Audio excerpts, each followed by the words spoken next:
大家好，我係1C班劉景琪。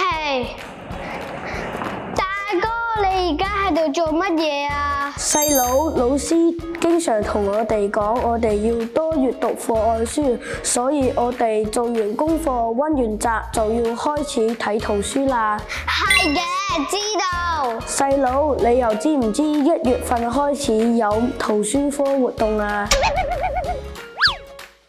為咗鼓勵同學持續養成閱讀嘅好習慣，學校會舉行班際閱讀龍虎榜比賽。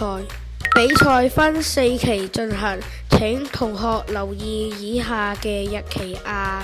第1期1月，第2期2月至3月，第3期4月，第4期5月。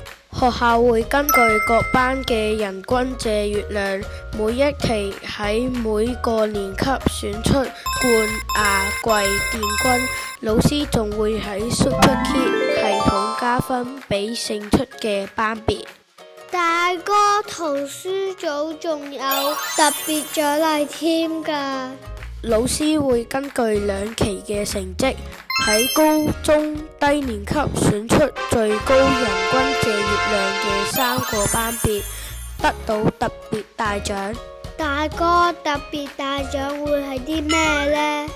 細佬，我唔可以話俾你知住，不如我哋都一齊期待一下啦。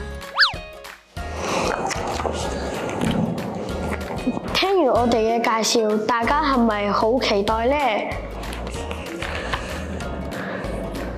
等我約你同埋2哥一齊去學校圖書館借書先。好啊，我哋同觀眾講聲拜拜啊！拜拜，下次見。